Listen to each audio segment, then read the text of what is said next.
Good morning, good afternoon.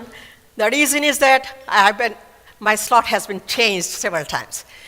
Good afternoon, leaders of today and tomorrow. Women are natural leaders. That amazes everyone. Even a king was amazed. Get this story. The characters of this story is very known to me because it happened in my parents' village. In a village in India, there was a wrestler. It was his wedding night. All his friends advised him, be a man.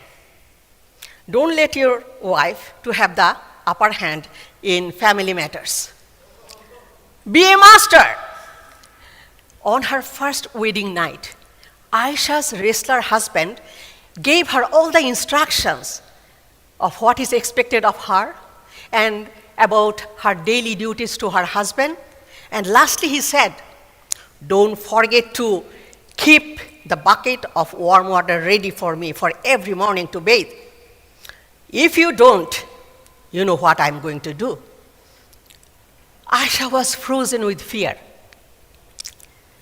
And from that day, she never ever forgot to keep that bucket of warm water ready for her husband to bath in the first thing in the morning. Months passed. Too many demands from her husband and household chores made her health vulnerable. One day she was too weak to get up from bed and keep the bucket of warm water ready. Seeing no water, her husband yelled, "Where is the warm water? I want it right now." Or Aisha became strong when no strength was left. She somehow grabbed her out of the bed, came with gathering all the courage in every fiber of her, looked at her husband's eye and said, or what you're going to do. Guess what? Her wrestler husband said, or I'll bathe in cold water.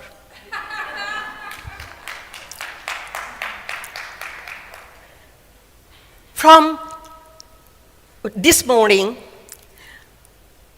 I will talk about, my agenda is to talk about leadership in terms of trends, opportunities, challenges, and a few core issues. One day, this leadership question was not applicable to the women. Nowadays, success in business is so much tied to the leadership that there is an entire industry that has sprung up. And there are plenty of definitions you can see. But to me, leadership is all about you, all about me, all about us. It is how much we know about the way, how much we know or how much we go the way, and how much we show the way to our future generations. Can women lead? This was a question our previous generations asked. They had a simple formula for work life. That is, they associated men with work and female with family. Female presence in the economy was virtually invisible. Of course, there were a few odd ones, like, remember Margaret Thatcher? In fact, it is said that she was the only man in her cabinet in women's clothes. Lot has changed during a period of 3 decades. My mother used to say, the hand that rocks the cradle can rule the world. And it is so true. From kitchen to corporate boardrooms, this is happening today. Why did I say kitchen? Listen this story. A king was curious to know if his if the men were afraid of their wives. He called, on a certain date, he called all the men in the kingdom to appear, gather in front of the royal courtyard. As men gathered, he announced, "Those of you who are not afraid of your wives, go to the right. And those who are afraid, go to my left." To his surprise, he found all the men were gathering in the left. What is this? In my kingdom, there is not a single man who is not afraid of his wife. Then suddenly he spotted a man coming from far away and going towards the right side. He said, "Yes, I have a real man in my kingdom." He called that man to give a royal gift. But before that he asked, "I am proud of you. Let me ask you, are you not afraid of your wife?" The man said, "Your Majesty, when I left home, my wife shouted from the kitchen, 'Don't follow the crowd.'" This is, from that time, you can see, now women have taken quantum leap. From Germany to Jamaica, from Austria to Australia, and countries in between, women have taken a quantum leap. They're making political decisions. Women leaders are shaping the economic and monetary policy of the country. Maybe a few names will resonate with you. German Chancellor Angela Merkel, IMF Chief Christina, Federal Reserve System Chair Janet Yellen, and Brazil's Prime Minister Dilma Rousseff. Does it resonate with you? From industrial companies like General Motors to technology companies like Yahoo, we have more CEOs in the boardroom. Now, you can see that we are making progress. There is a Credit Suisse. It's a top Swiss bank. According to that, when businesses are run by women decision makers, they outperform other companies with more return on sales, equities, and investment. You might agree with me. If Lehman Brothers were not Lehman Brothers and sisters, we might not have this financial crisis in 2008. Why does it matter? Feminine ways, feminine values, and feminine competencies are crucial for the operating system of 21st century.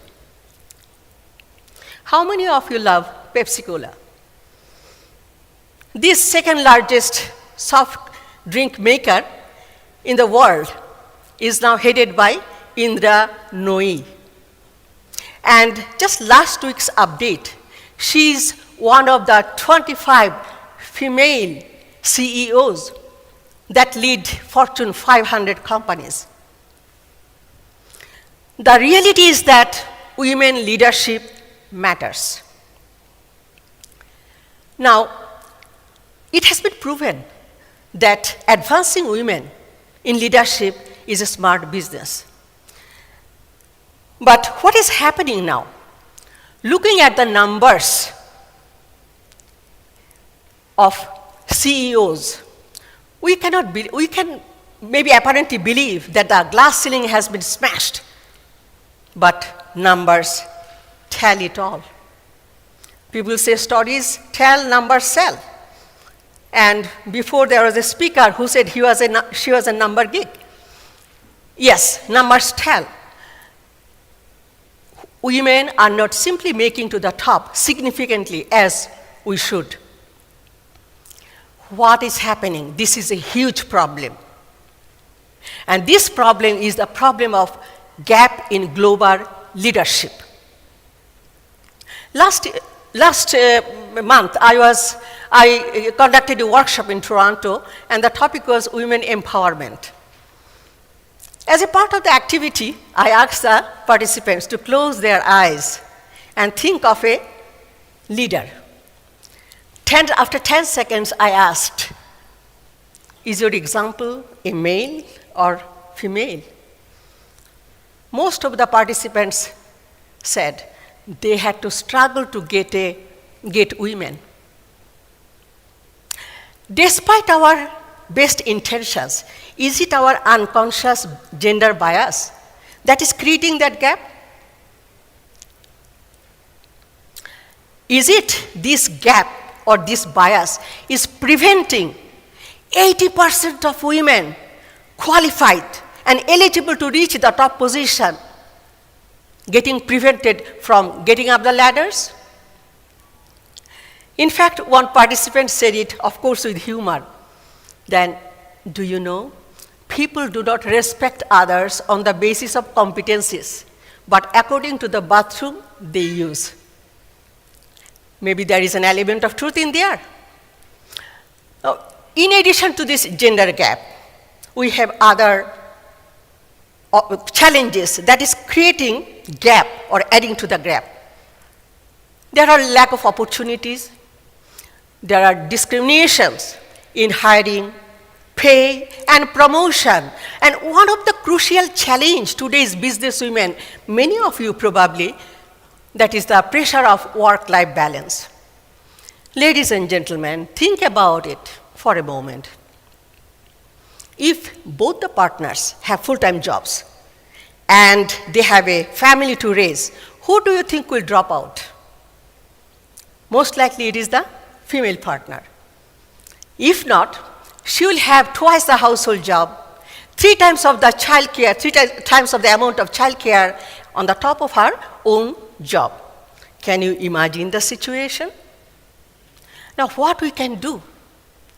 This is a huge problem, and in this situation where 50% of the world population is women, and only 3% of women workforce rise on the top, then we have really to give serious attention to close the gap as much as possible, as soon as possible, or we'll have gap in aspirations, gap in potentials, and gap in our possibilities.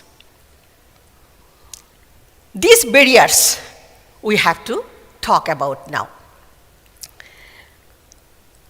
This gap is created by all this gender bias, lack of opportunities, but on an optimistic note, much good work is happening.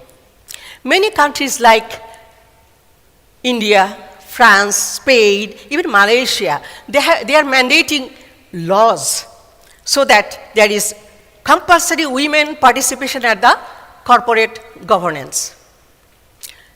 How many of you have heard of Mariam Al-Mansouri? With a show of hands? No? She is the first female pilot in the Air Force, in UAE Air Force. In fact, the UAE government is actively encouraging women leadership in all sectors, including judiciary, foreign service, finance, public, private enterprises, and even military fields. And we are witnessing the result. Have you heard Madam Raja talking here this morning? We couldn't imagine about it, women coming to the stage and speaking so confidently years back. Now, flexi time, childcare, encouraging diversity at the top level, creating virtual workplaces, mentoring, these are all good programs. But a big question remains to be answered. What can we do at individual level? What messages we are going to give to ourselves, to our co-workers, and to our future generation of women, particularly those who want to stay in the workforce? We, as women, how do we see ourselves? Are you a woman who has big dream but a small inner voice? Have you been playing in the sidelines of success, knowing that you have so much more to give? And do you have burning desire to share your message with the world, but very thought of stepping into the limelight terrifying? If that is so, then we have to work on some fundamentals. And I identify them as 3 core C's. Now here is my first C, that we have to sit in the front row confidently. What happens when you take the back seat? You deprive yourself of power and opportunity, and eventually a time comes when you sell yourself short. Selling short cannot be an option. Devaluing your worth cannot be an option. What can we do? Sit confidently. Assertiveness is empowerment. I had a student years back. She was an immigrant from China. Very nice girl. She was in the life skill courses. Her name was Wendy. Very talented, but she used to keep all to herself. Maybe it's her culture or some family background. After her course, she joined a corporate company, but she was so depressed. One day she emailed me, "Professor Shukla, I am very sad." Then I asked her what about, and then we met at a coffee shop, Tim Hortons, my favorite one. So we sat down. All I discovered from her, that she is depressed because her male counterparts getting more salary than what the type of job she's doing. I said, "Why don't you ask for raise? Why don't you see the management?" She said, "Am I good enough? And I am so shy." Think about it. We have this element in us which prevents us. It's a limiting belief. Am I good enough? And we have to switch from fixed mindset to growth mindset. Yes, I am good enough. Believe in yourself. So leaders need to add courage and confidence with their competencies to speak up, even if it is risky, to mentor, even if there is gender subtle problems, to negotiate. In fact, it is said that only 7% of female workforce ask for salary raise as opposed to 57%. Think about it. So disappointing. My second C is commitment. Many of us start with big dreams. Dreams are like being pregnant with ideas, not physically, pregnant with ideas. But ideas has to be shaped into reality. You got to believe that it matters to be committed to what you believe that matters. You may get opposition, rejection, frustration from workplace, but these are pebbles. Don't think they are rocks. These are pebbles that you have to cross through. Leaders are not quitters, and quitters can never be leaders. Don't give up. If the going is tough, get going. Make things happen. I would like to say one thing. Don't believe that your dream is for sale. Your dream is for empowering and will be appreciating in value. So believe that your dreams are not for sale. My third C is compassion. Leadership is an art. And the art of leadership is to produce more leaders on the way. Lift up someone as you climbed. As Miracle, the chairman of this Miracle Foundation said, if the entrepreneurial ecosystem is not mature, a country will not create innovation. So true. And what I think, women, each one of us can work towards this maturity by way of compassionate connectivity, networking. Make a world of women, make a women's world by network. And we as women are naturally gifted with that by being true to and act from our innate strength, like emotional intelligence, creativity, and effective collaboration. To wrap up, I would say that believe that leadership can be learned. If we don't have any role model, do we turn back or do we go ahead? Create yourself as the role model. Create. Leadership can be learned. Also believe that leadership is empowering and that you are a leader to someone else. Lead well. Lead right. And yesterday I was at Wake, fascinating, empowering session. I was empowered. And what I thought, women, with your leadership story, with your own brand story, leave a legacy. And that will be a wonderful gift to our beautiful world tomorrow. Before I end my speech, may I ask you to have a quick mental workout? Close your eyes.